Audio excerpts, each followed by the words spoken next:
Hello, everybody, and welcome back to Higher Density Living. Shout out to Quality Mazda NM over here in New Mexico. If you're looking to buy a really nice piece of machinery in the Colorado, Texas, or New Mexico area, and you want it delivered to your house and an educational buying experience, you can go to qualitymazdanm.com. They've been a long-term sponsor for us. We want to thank them for helping us long-term share this learning material to all of our listeners out there. And our secondary sponsor, Tartle.co. If you don't want big tech taking your data and you actually want to make your own money off of it, well, go to Tartle.co and securely vault your data and sell it to people when you want to. It's your money, right? So stop giving it away. TARTLE.co. All right, so we're back on part 2 here. We're going to talk about the higher self. I want to talk about some aspects of meditation, but I think we can open it up with the information that you had pulled out of the raw material, because a lot of people do read raw. Yes, yeah, exactly. And so I wanted people to understand it. Yeah, I think it'll be helpful to pull some contextual examples from there.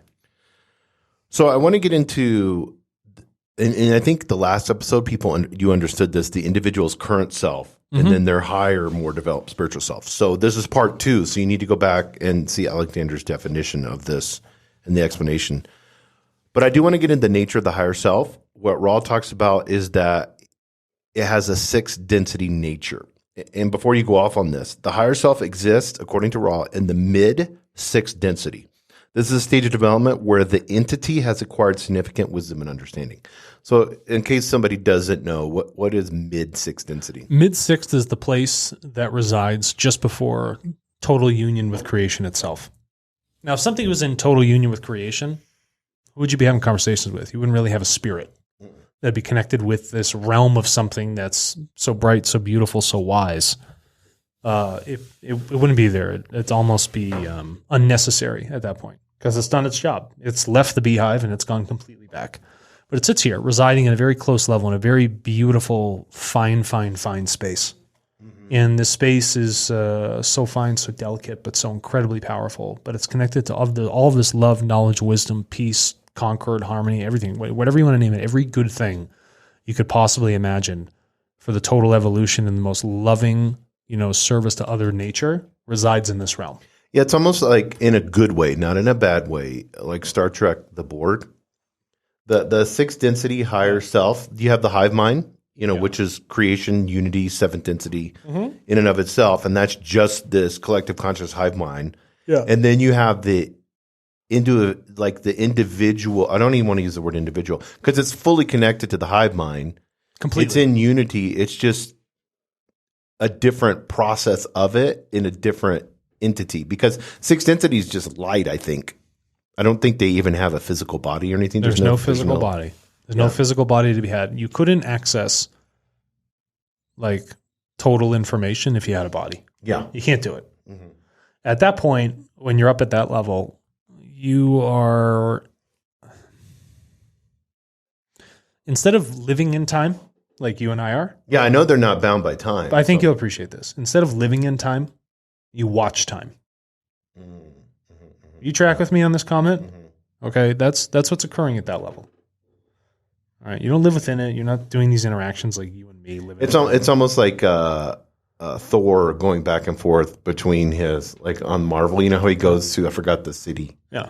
Is it Ragnar or something? I don't know. No.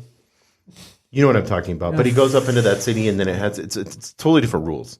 It's in the clouds or in a different planet, totally different rules. It's in the God realm. Now, so all of these higher selves, overall consciousness blocks, they reside. This is where this storage capacity sits, right on the bleeding edge of creation itself. And they're here, and all of us have this thing. But most of us, almost all of us, do a piss poor job of communicating with it. 100%, yes. We like having food, knowing where it comes from. Right? You can see where it came from. I know how it was grown. You prefer that. Don't you want to know where your thoughts and impulses could also come from? Aren't you interested to get the purest form of something? You want it with your food. You want it with your water. You want it with your makeup and your clothing and everything else you do. But don't you want, or even your air, don't you want the purest form of knowledge too? I sure as hell do. With all the other crap removed. And how cool that if we were all really good at communicating with this, our levels of communication would change. And then the frequency bands would start to align where the totality of this memory complex, this overall consciousness block, now starts to work together. Now everyone's starting to key into the same radio station. And now these overarching global impulses for evolution and love and knowledge and wisdom and concord and peace and harmony, those things start to flow through everyone. But that can only occur if the work is done on a personal level first. Yeah, 100%. We can't just say, I want this, we're all going to do it. You know, everybody love peace and harmony. No. Peace, love, harmony, evolution occurs in the solitude of the mind first. All great things are in seclusion and solitude. That's where all great things are born. Even like a seed in the dirt. It is alone by itself. But great plants flower from it, bringing great fruits. We must start with that ourselves. We have to have those internal conversations. We must have those prayers or those self-talk back to the spirit, working with those impulses and learning to recognize them. They're there for you. And I'm only sharing, and this is also an important factor. You're not going to be able to see this stuff. It's rare that you'll find it in a written book. I'm only telling you what's possible with yourself through personal experience and working with others that have also had this experience. It's there and everybody has the access to it. Every single one of us. I am not special in any way, shape, or form. I've probably just practiced it more than you. That's all. So the capacity for you to do this is not far away. You just have to start somewhere and start small. Start with the seclusion of your mind and those thoughts. Start with that very small basic prayer or conversation back to your spirit itself and work with those impulses and then grow that thing. Nurture it over time. Nurture that connection. Establish that bridge. All right? You feel me on this? Well, yeah, I think it's like any type of relationship. I mean, it is a relationship. Yeah. It's 100% a relationship, Jason. That's what it is. Relationships require work. Yeah, 100%. Yeah, and how you approach that. I do want with the nature of this, the nature of the sixth density higher self. Sure. From the perspective of our space-time understanding, the higher self operates, and Raul was even hesitant to say this, but it said he's basically like, you humans will understand this. Yeah. He said we would consider it the future. We would consider it the future. So he looks at it that way. This allows the higher self to have a broad overview of the experiences and lessons necessary for, and we talked about this, the past selves to evolve.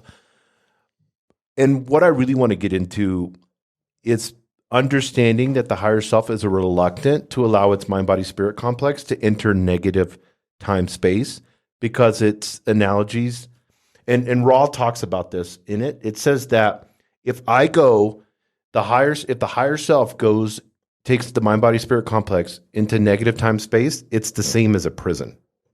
And Raul gives that analogy. So it's the same as a prison. Fuck that shit. Negative time space is associated with limitations and like spiritual, being. Jesus talked about this in Revelations. Either they be hot or cold. I don't want you to be lukewarm. Lukewarm, I'll spew you out of my mouth. It's like soup. He was making a reference, like, you'd rather have like cold soup or hot soup, but like warm soup is kind of. Yeah, it's kind of. And this is the same way. It's like having some type of spirituality, but it's kind of lukewarm. It's kind of It's just middle of the road boring. Yeah. It's not really doing a lot. And this is what the higher self is seeking to avoid. It doesn't want to get into, because it can't relate to that negative. The mid sixth density. There's no service to self. No, that's why it's helping service to others. As you grow in knowledge, say up to the fifth density, okay, you have to amass just as much love with that knowledge to create more wisdom. So the wisest of the wise are closest to creation. It's very difficult to maintain a negatively polarized stance. Yes. Because love becomes a requirement to take those next steps. It is all there, but it's been that great learning material. And so to maintain that polarization is almost impossible. I'm not going to say it's impossible. right? Probably could be done. But I don't think anyone would want to take it at that point. You become so wise, you start to realize what's truly necessary, what's actually important. Now, these conversations, or as Rod would say, this oversoul, and Rod doesn't say it. Rod just coins it how Don Elkins was asking the questions and say, here's how you would understand it. It's like this greater personality. And it said that it's forward in time, right? It's in the future. Mm-hmm. For us, it's easy to understand as human beings, linear formats. This is in the future. This is in the past. But if you start moving into the realm of time being spherical, much like dealing with a point on a sphere in quantum mechanics or like quantum computations, it's really hard, like in a dimensional sense, for us to understand that. So when you are calling upon this thing, it's almost like living at or accessing any point in the sphere it wants to look at. It can move through the dimensions. It can see these different aspects of time. And for us, in our linear view of things, it can see forward. But not only can it see forward, it can also probably go through all the different probabilities or possibilities for us in our lifetimes. Now, you and I have an infinite amount of things you and I could do, Jason. But we have developed a personality that has specific impulses that come in from it from previous lives. So we have a general probable path for you and me. Yes. Okay? We can go off the Richter any way we want. But we have a general probable path where it heads. And the most probable path for everyone is evolution over time. Mm-hmm. Naturally. It just occurs. It's the greatest impulse that we have is to strive and evolve. But this thing can see essentially this thick line of where we're headed. Mm-hmm. And it can see the offshoots. But we get pulled back in by the gravity of our life in the directions of where it's headed. Mm-hmm. And all these natural impulses continue to drive us back to this straight line of evolution. Are you visualizing this in your mind? I think it's like third density simulation theory would be, for me, this is how I view it, would be I am the control, I'm holding the controller, I'm choosing where I want to go in my free will. Yes. But the game designer and the game person already designed kind of like... It's already kind of put you on the path where you're going to head. I mean, the program, there's parameters. That's a great word, yes. There's parameters you're probably going to stay within. Sometimes you can break it. Yeah. Right? And it's totally up to you if you want to break it. But most of the time there are parameters, some guardrails for you, which is tremendously helpful. But in my free will, I can choose to be a sniper. I can choose to be... Do whatever you want. Yeah, I can put what outfits I want on, what guns I want to have. I'm just making a game reference. I mean, I thought of, just in my personal life, I thought of joining some sort of special forces groups. Mm-hmm. Could you imagine me if I did that? I mean, I could do it. Yeah, I wouldn't. I think it would be too negative. See, this is my point. Yeah.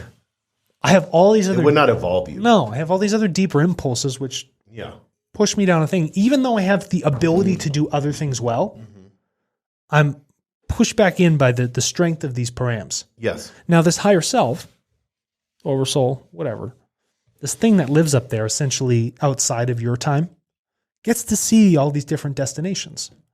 Now, if that thing is connected with your spirit, when the body that's not the right term. If that thing's connected to your spirit, and your spirit chooses to incarnate into a new fleshy body, a new tool, it's probably going to choose one within the parameter that's going to work best. Yes. Okay? That makes Doesn't sense. guarantee I'm always going to be white or male with blue eyes and 6'5". Right. But there could be params that work really, really well, that are so strong for that evolutive path that the spirit's like, I'm probably going to choose that form again. Yeah. And it's in connection with the impulse of this upper sixth density overall consciousness block. Okay? Spiritual personality, essentially, that lives over there. Block like a blockchain, not like a block. Because people would think it's like a conscious block. Like there's block. No, block like as in just like a Lego block it's like with a thing, lots of attachments. Yeah. Like energy moves in blocks. Yes, yeah. It's an energy occupying some sort of space, even though it's in a non-space area. It's fucking, this is a pain in the ass to explain this. It's like Kevin Spacey, but better. Dude. Isn't that great? All right. So role and function of the higher self. I want to get Raw gets very specific. Cool. And there's a lot about the higher self. So the role and the function. Yep. So Raw says number 1, guide and protector. The higher self does not manipulate its past selves, but serves as a guide and protector. Intervening when asked and when possible, always respecting the principle of free will. Yeah. Why? It's helping you with parameter design. I want to ask you this. If you were going to view a 6th density guide and protector, use those 2 words, guide and protector, what would you envision a guide and protector to be for you?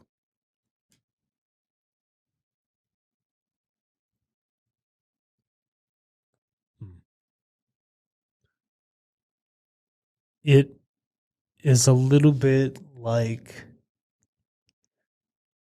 you ever been in the Bahamas? Yeah. You know how the breeze gets really strong? Mm-hmm. You know how you can lean against it, but it still supports you? Oh, yeah. I imagine it a little bit like that. Because I think it's important to imagine what a guide and protector would look like to you, not in general. You know what I mean? Like for me, guide and protector may be different than you. For me, it's not. It doesn't have a look. It has more of a sensation, feeling. Yes. Okay. There you go. Yeah. Okay. And it's textile, like. Yeah, you know how like wind envelops you, Mm-hmm. and it can push you a little bit when you're walking. You can change. See, that's interesting. You would make the guide and protector like a wind. Like, yeah, almost more elementary. Elementary. Yeah. But you know how it can push your gait a little bit, Mm-hmm. change your walking path? Mm-hmm.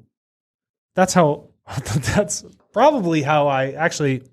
Or you know what? Like the wind would kind of influence you where to walk too. Yeah, correct. I get what you're saying. Yeah. That makes All right. 100% sense. So that's kind of the protector role. That's my best way to describe That's that, like Jason. guide and protector, but let's say you leaned on your higher self, you were meditating, you invited your higher self in because that's what you have to do. It's like Dracula. He won't come into the house unless he's like has to just stand at the door. Yeah. You have to like invite him in. That's like the higher self in a positive way. He's just waiting, you know? Yeah. So you invite your higher self in, you're having a conversation with him. In daily life, how do you think he guides you? Or she, or they, them, whatever? It has no gender. Right. It has no gender. Why would it? It doesn't have a body. So No, it's a combination of all to you, it's like the Holy Spirit. It's a wind. That's what the Holy Spirit is. It's a wind. It's a wind? Yeah. Okay. You're asking me questions that I hadn't thought about before, but I'm only trying to explain my sensations. Yeah. No. That's why I think it's good. I want off the cuff answers. Yeah. So you talked. The last question was regarding like having that guidance, the conversations during meditation. Yeah, the higher self does not manipulate its past selves, but serves as a guide and protector, intervening when asked and when possible. So I think those are 2 big things: when asked and when possible. It won't intervene at a point where it will step on your free will. Stupid, because 1, it's not beneficial to your higher self. Well, also like in our linear aspect, you have to understand. Because I'm going to get into something. This is really cool. You have to. This is another dimension of the higher self that really pumped me up and got me all super jazzed. Yeah. You have to understand it has unlimited wisdom, basically. Yeah, that's correct. So it's going to know. It always does. It's going to know when it needs to intervene and be very smart about it because it's millions and millions and millions of me evolved way in the future. Let's say so. It's kind of like what people call a guardian angel. Yeah, you could call it that. Because that's what it's doing. And this is what it was like really cool to me. It's like what we envision, because we put names like religious names on things. Your higher self is kind of like a guardian angel. Yeah, if you want to look at it in our terms. Human beings, Mm-hmm. it is very difficult for us to not see things with edges. See this? Mm-hmm. This keyword? I can feel it. I can see the edges. It has a form. Mm-hmm. Formlessness is very difficult for us. Super, super difficult. And when you're having conversations with something which is formless and it's just pure energy, what do you do with that?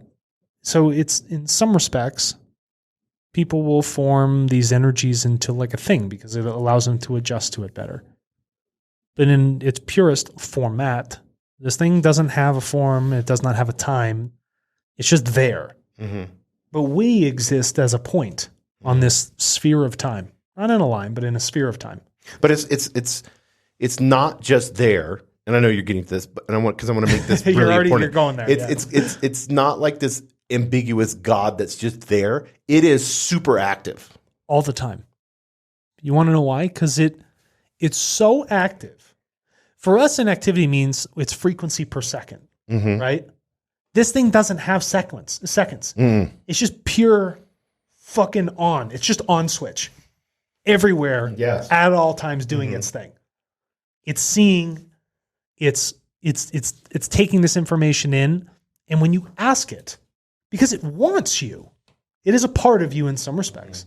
It wants you to do as best as possible. Well, how much love would it have towards you? Infinite. More than you. Unending. You could never imagine. Yeah, you can never imagine. You can never imagine the amount of love it has. And could you imagine this in a physical format? So many people, always being there for you, no matter what happens in your life, always giving you love, always wanting to give you that love, always wanting to give you that conversation of comfort at all times, always being there, never an off switch. It's always the person you can call at 3 a.m. without question. Yeah, it's always there. It's the greatest amount of love, and it's always there waiting. So if you had, let's use analogies now. If you had the most powerful AI in the world, it wouldn't even come close. Not even close. It couldn't even close. But it had all the love and all the wisdom for you. That's kind of what this thing is. Yeah, that's correct. It's like an AI way in the future. That has its machine data learning set is all the millions of lives you've lived. But here's where shit gets. It already knows them all. Here's where shit Think gets about wild. that. That's crazy. Now it gets more wild. Because it's not just my overall consciousness block. It's not just my higher self. There's billions upon billions of them because there's so many other entities, not only on this planet, but everywhere else. And they're all interacting in this sphere of our current universe. They're all connected. And I think that's probably the most fucked up, pained thing in total is because the people or entities that live in our universe but are more evolved from us, beyond us, are in better connection with it. So I think they feel more of the pain from our actions. This is a hypothesis. But just knowing how these things are connected, and I think that's why these things show up. That's why, you had these incidents in the 40s. That's why, after all these, nuclear detonations and the work we were doing, like all these craft had showed up because not that they're watching, but whoever those entities are and their higher selves are so well connected that they're like, we need to bring more love here. We have to do this because this pain is so great. Well, I think that's where it knows. It knew they're on the verge of blowing themselves up. It knew. And then it's going to be like, it's always knowing. we got to start all over again. And so think about your progression is that once you start to get into a more harmonious discussion and understanding with your higher self through the power of your spirit, think about how quickly you're going to evolve. Think about how much more incredible all your feelings and sensations will be. Think about how much more pure and loving your thoughts will be, not only toward yourself, but others and the planet. Right. Everything will reform for you at such an accelerated rate. But the first place you have to start is with that conversation internally. Yes. Another part of the nature that I think is really cool, and we'll get into integration and healing, but that it operates like a map where the destination spiritual growth is known. So it knows the map already. Yeah. So because you do kind of have a cheat code if you can get in touch with your higher self because it knows, and it's gone through thousands. It'd be like being with the best warrior of all time and you have to go into battle. And he doesn't die and he just kicks ass every single time. And you're next to that guy.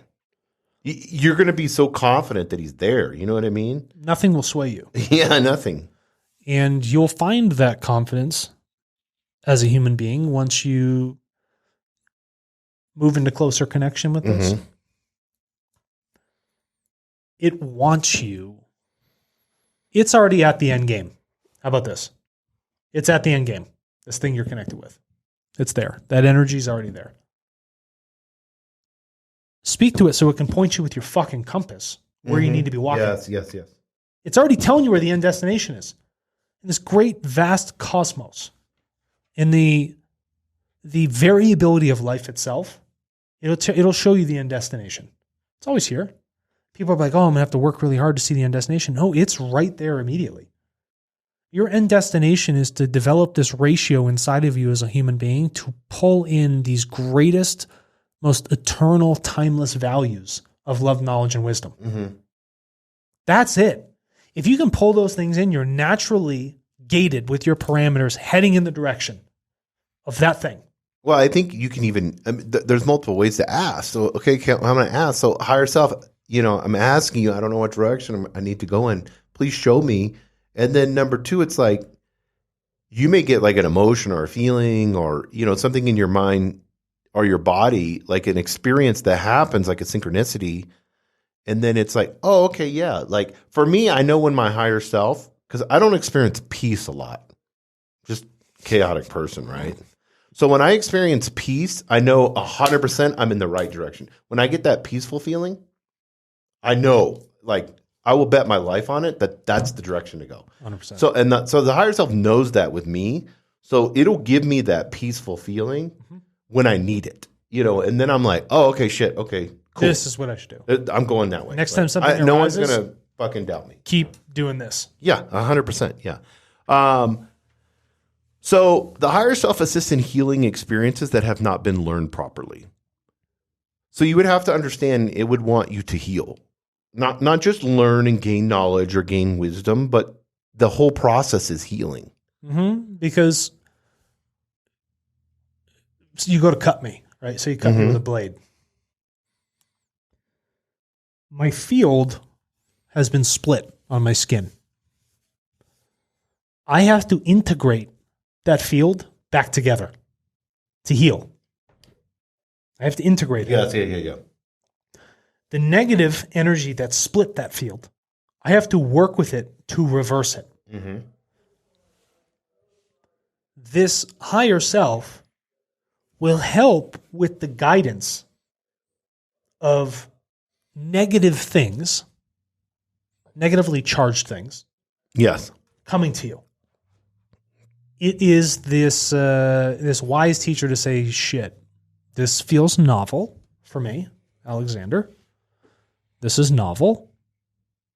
It is quite powerful in how negative it is. How should I, one, adjust to it, but integrate with that negativity to help me understand how to become even greater in my love than I was at the moment when that negativity did show up. There's recently... But people need to understand the negative catalyst or the positive catalyst, you can learn the same in that. Correct. People think because it's... Why do you view it as being negative? Usually because it's going against a belief. Yeah, it's a challenge. Or your body's hurting. Oh my God, I got cancer. Or oh my God, my mom died. Those things, all of those things, that is viewed as a negative catalyst. Why? Because we have a belief that we're separate. We have a belief that the human body, like my mom dies. We have a belief that that person, why would we not be the most excited for a person when they die? You should be. You should be, because they finally evolved. They learned another meat suit. Like it was so exciting for them to move. I just found out a friend of mine died yesterday, right? Because they hadn't posted on Instagram for months. So I'm like, what the hell? Sure. So I go to Facebook, and then I look on Facebook, and I had sent him a DM and hadn't said anything. So I go on Facebook, and then of course everybody's like, because you can communicate you can't. There was no comments in Instagram. I didn't look that deeply, but under the post, but they were like, we're so sad, blah, blah, blah, blah, blah, blah. But everybody was basically like, oh my God, it's this feeling of loss. Why is there a feeling of loss? That's a false belief. No, because people are more attached to the personality and that personality leaving rather than understanding that the body has died, that personality is gone. But all of the energy and learning continues to exist forever. But that's not, the body's not the real person. I know that, but when they have such a focus then why on do we put so much emotion into that? Because it's easy for us. It's a very separating thing. You don't have to think in unity. So the complexity in the totality or unity thinking is not there. Right. It doesn't require as much work. If I am focusing on the balance between my mind, body, and spirit, that's a lot different than saying I'm just going to the gym to focus on my body. Because I don't even like to use the word die. No, because you're not. You're like you don't. My dad used to always say, because he believed you go to heaven, or whatever. But sure. He would always say you graduate, and I like that. That's like a cool word. Like you're gonna graduate to the next life. Like you pass these tests. Fantastic. You know what I mean? You're like evolving. It's a graduation ceremony. The time's up. Yeah. Digest what has been learned. Go on to the next one. Be pumped up to be a baby again. Yeah. Here's an instance here, and this one's kind of ripe. And I had shared this the other day, and someone was like, "What the fuck are you talking about?" You know what the assassination attempt on Trump? Mm-hmm. Yeah. People are like, "Oh, I feel bad for Trump. I feel bad for the person that got his brains blown out in the crowd because of that other bullet." And I said, "You know who I feel bad for? The shooter." They're like, "What the fuck are you talking about?" Mm-hmm. I said, "Could you imagine living in that level of torment and mental instability at such a young age for so long that you are driven with pure rage and confusion to take somebody's life?" Well, they're all that school shooters. They're all the same. No, but here's my point. It's something so negative, and I've changed a lot over time because I love them as human beings. I do not agree with the actions that they take. You don't wish that on anyone. Yeah. But you do not wish those things upon anyone. I don't wish death upon anybody. I understand the defense of life, but the way I feel personally, internally, how I have begun to love is completely different. I have felt a massive change in the evolution of how I love. Yeah, it's like it's not what it's false. It's not what the world views love as is not real. No, and for me, that helps me integrate with some of the most negative things that are out there. Because I stop for a moment to work with those negative materials and say, what can this help teach me about me? Yes, yeah. How can seeing something so negative, so disgusting, and so hateful actually increase the amount of love I have for the person not only committing that act, but also love for others that don't commit those acts? Oh, 100%, yeah. That's how I've now started to integrate with this material. Well, it's like whenever you have atheists and they will come on and say there's no such thing as love. It's all evolutionary biology. It's chemicals in the brain and all that stuff. That version of love that people call as love, the fake love, the oxytocin. It's easy. Yeah, they're right in It's like this. When I put my hand on you, yeah, exactly. You're already getting a hormonal chemical response in your body. Right, yeah. Does my hand feel threatening? And my dick is getting hard. Yeah. Does my hand feel threatening to you, though? No, not at all. Yeah. No. And you will feel warmth from it. You will feel these things. Yeah, but then exactly. Your mental thought patterns are going to change. 100%. So it's not just the chemical reaction to me having my hand on your shoulder, Jason, but it's also me talking to you, and now your thought patterns are going to connect. Yeah, I would rather it be like Megan Fox or somebody like that. No pun intended to you, but this is what you get. I'll take your soft, subtle hands. I'm pretty fucking average, but that's chill. But no, yeah. So for me, when I look at the higher self, in this beginning to understand it, and this, I want to share this with you, and we'll close on this. Yeah, you have soft hands. It's nice. Thank you. Because I feel like we need to get to these 2 points because it's really important. Then let's do it. In the waking state, meditation. In the sleeping state, dreaming. Yes. Ra talks about both of those, and that's an opportunity to get in touch with your higher self.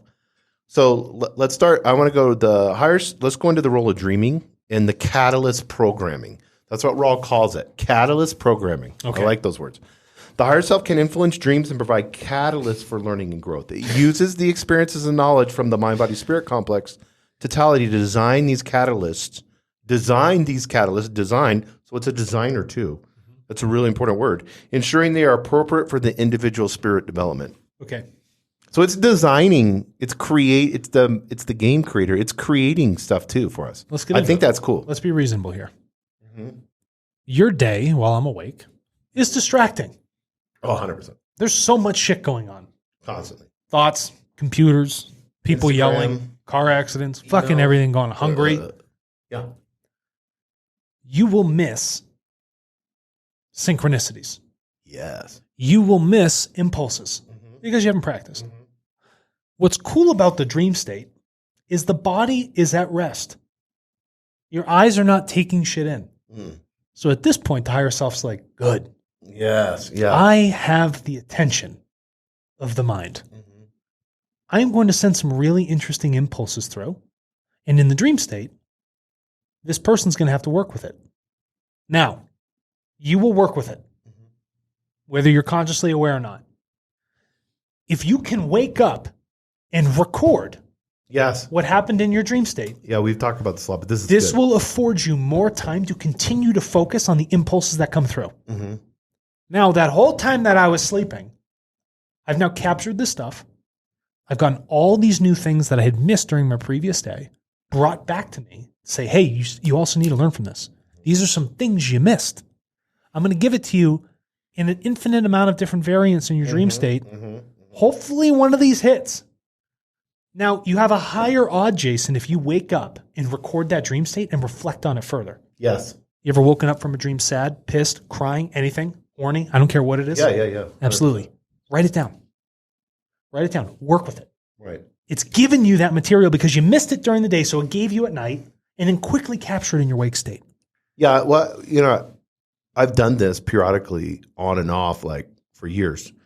The key for understanding, for me, for the higher self, is fear. So most of my dreams are me fighting battles, me, chasing a serial killer, an intruder, which there's a new movie I got to show you the trailer for. It's like they said it's not a horror movie, it's a thriller with Nicolas Cage. Nick Cage, dude. But has 100% Rotten Tomatoes. Every person on YouTube is like, they said it's the scariest movie of the decade, and it's better than Silence of the Lambs. It's about a serial killer and an FBI agent. And Nick Cage is in it. I got to show you this shit. I'm all in. I think it's called Long Legs or something like that.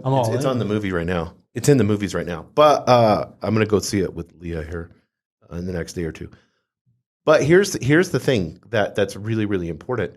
Why am I having it's so when I started doing what you had shared with me that years ago, so I started like writing my dreams down in my notes app on Apple, So I'm like, oh, here's a pattern. Yes, that's what you're saying. It does it in patterns. Yeah, it's like humans are good at recognizing so the higher self is like, oh, so then I'm like, so then Carl Jung said something about the dream state is.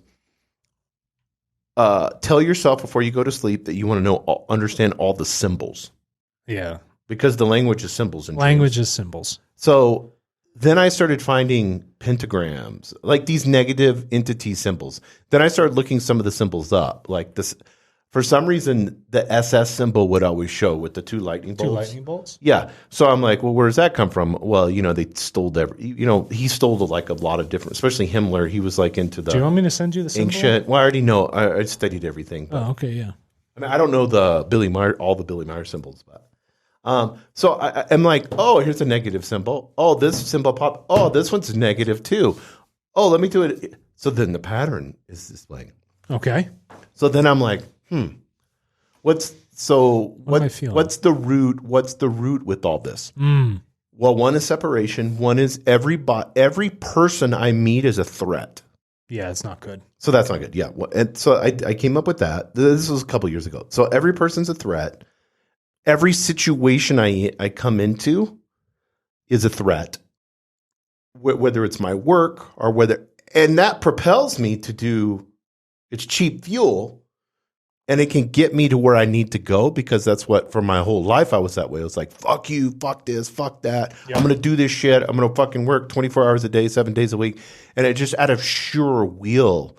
But what was the synopsis around it was fear. Self-centeredness, divisiveness. Yeah, exactly. Separation, all those things. Defense all the time. So when I began to understand that and integrate that, and then understanding Ra's teachings with the higher self in the past like year and a half that I've been studying the higher self, then I began to have different dreams. Imagine that. Oh, hey. Why did I have different dreams? Nice because job. I'm evolving. Yeah, you're integrating with this. Let's give you something else. I mean, I would like to have dreams higher self with like aliens that have like 6 arms, and we want to do Caligula. The Roman. Whoa, how'd you get that reach around? I know, yeah, exactly. It's because I got 6 arms. Yeah, and then I got 20 foot. Yeah, that would be awesome. So, okay, now let's go to, we hit the dream state. We know Jason's fucked up brain. Now let's go to... Wake up sweating. Leah's looking at you. What happened? I don't want to talk about it. You used to have nightmares. Not anymore, babe. I'm all in. Look what's ready for you. Where'd you leave the sleeping pills? Yeah, exactly. Oh, man. So then there's this approach during the day there's a short... I don't want to call it a shortcut, but there's something you can do. So I have a place where I meet my higher self. And there's different forms of meditation. How do you get in touch with your higher self throughout the day? I know you meditate like at night or whatever, but like you're here at work, or you're here in the studio doing something by yourself. How do you have those moments where you get in touch with your higher self? Do you do like a quick meditation or something? No, here's what I do. I have a trigger mechanism that I've developed. App? Yeah, I got an app. Teasing. And it sends me a notification. No, I get a trigger mechanism in myself. And I recognize that I'm not acting in the moment. I'm not there. I'm not living in the moment. I recognize that I'm doing things, but thinking about the next thing. The second I start doing that, I'm not actually here fully taking these things in. Yeah. And I feel that when I level that back in, it opens that connection right back up for me. Because if I'm ahead of what I'm actually doing, I'm missing the impulses of right now. So that's when my connection occurs. Yes. So I'm like, oh shit. Like the other day, I was frenzy fucking cleaning the house. And then I was like, whoa, wait a minute. Tailor it back for a second. And then the flow completely changed on everything. And then my overall state became more peaceful. And I still got everything done, but it was far more enjoyable. And the frenzy was trying to put something in order. I need to hurry up and put this in order. Correct. I need to just get it done. Yeah. You know what I mean? But in reality, it's like, I will do it, but live with the work. Be one with the work. The work is necessary. Rather than, when I start to see it as an annoyance, I'm removing myself from that connection with my higher self. Because the higher self says, do the work. But most people operate all day long in that annoyance. All day long in that annoyance. And then they're just annoyed with their day altogether. You're biologically, from an evolutionary side point, you're just addicted to cortisol levels. Yeah, so I do with that. And then I always know in my repeat patterns of meditation at night, I know when my body has gotten to the point where it is in enough state of a calm that I can open up the conversation with my spirit. And most of the time I'll ask for symbol and impulses. And then I work with it. And if I have deeper things that I'm trying to understand, I will ask one question and only have that one thing. And just wait with that. I don't need to ask 1,000. Because if I'm asking something that's good, if it's really a good question to ask, you're going to get what you want in response. And I work with it. That's it. Well, that's self-awareness to be able to understand that. You got to have it. Yeah, and then that's like you had said. That's something I'm learning too. Is we always talk, and Eckhart Tolle and everybody talks about this, and I'm not dissing him at all. He's amazing, but it's being in the moment. But what does that really look like? It doesn't look like anything. It feels like something. Yeah, exactly. I don't know. That's the only way I can describe that. I like what you said. The aggravation and the hurriedness. Most people operate. It's like you're going to experience this soon. It's like parenting. How many pissed off parents do you see with their kids? It's constantly go to Walmart, go anywhere, Whole Foods, even with their spouses, dude. And with their everybody's in this angry, pissed off, ready to just be triggered at any moment. And we need to hurry up. We need to get the grocery shopping done. We need to get the shopping done. We need to do this.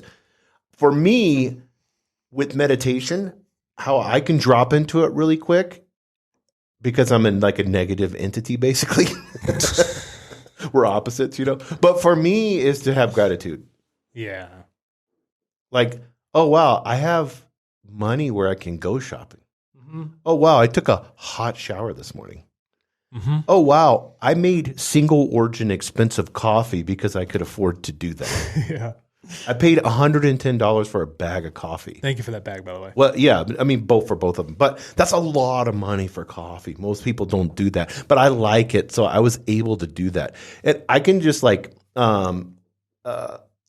what's her name? That older lady that does affirmations and stuff. People are yelling at her name. Esther Hicks. Okay. She's really cool with this way, and she's helped me out a lot because she's like tries to like push. She's like, go on a gratitude rampage in your mind, and I love the rampage word because it's like so. I try to do it as fast as I can, like quickly, like a rampage. Like, God, I love my coffee. God, I love Leah. God, I love like my work I'm doing. I love that I get to like fuck around on the screen right now and figure out these Google ads and. I just go like, but I'm like, and then I'm feeling that love. I'm feeling the acceptance. I'm feeling. And if I do it really fast like that, within like a minute or two, I could do like 20, 30 gratitude things. And it totally, 180 degrees switches my. So cool. So like so there's different ways to do this. Now, and then I'm inviting my higher self in. Boom. It's magic, man. You know what I mean? He's here. I wonder what the theme song would be. I need like I want like an NXS song or Cure or something. No, yours. That's my higher self. No, song. your higher self would be dun dun dun dun dun dun dun dun dun dun. It'd be like the rabbit coming out, like Bugs Bunny out of the hole with the carrot. Yeah, what's up, Doc? Yeah, Elmer Fudd shows up. What's up, Doc? That's me now. Yeah, the rabbit is my higher self. I got Foghorn Leghorn. Yeah, exactly. Well, sir. Yeah, yeah, it's funny. I love watching those old cartoons. Even though I even like the World War II ones, and I know there's some bad stuff. Oh, they're in them, great, dude. They're great. Like people need to not. It's just comedy. Do you know what I find enjoyable? Yes. We'll close it up in a second. Do you know the Rail Runner they have here in New Mexico? Mm-hmm.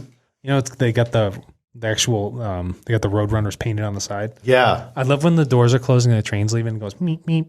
That's so awesome. Every time meep meep. That's so cool. It's those little things that are really important. Yeah, I'm like, it hits every time. That's why I'm like super excited when we need to go to Japan before the dollar changes. 'Cause right now it's really cheap, but those super bullet trains. Those would be cool with the duck bill on the front. Yeah, and then it's not that expensive. No, just fly around that thing, just eat. I don't know why we don't have that shit here. Lazy. Instead, we have buses. We should have more trains and monorails. You talked about monorails before. I love it. Great. So the higher self is we're closing this. The higher self is a deeply interconnected aspect of our broader spiritual journey, existing in the mid-sixth density, serving as a guide, protector, and programmer of experiences. It respects free will, provides a roadmap for spiritual growth, the map, and integrates lessons learned across lifetimes. It's fucking sick. Understanding the higher self helps us appreciate the broader interconnected nature of our existence and the importance of every experience in our spiritual evolution. That's right. Every single one. Amen. With that being said, you're going to need to listen to this episode probably 3 more times to understand everything that just came out of here. Or trace, right? Some people do this. Some people do this. It's really interesting. Wait. I don't know why. Some people will do it. I did it backwards, like 3, like this. 3. Isn't that interesting? 3. And then you did it this way, right? 3. So cool how we don't want to get into the 3s. No. Not the 3s, not the 6s, not the 9s, trinities. not the 3s, the 4s, or the 7s. Numerology episode coming soon. Yeah, called the end numerology. It's going to be a 6-hour episode. Chalkboard, It's 6. 6. I'm going to start looking at numbers. What does McDonald's break down to? A McCafe. All right, I'm out of here. Later, everybody.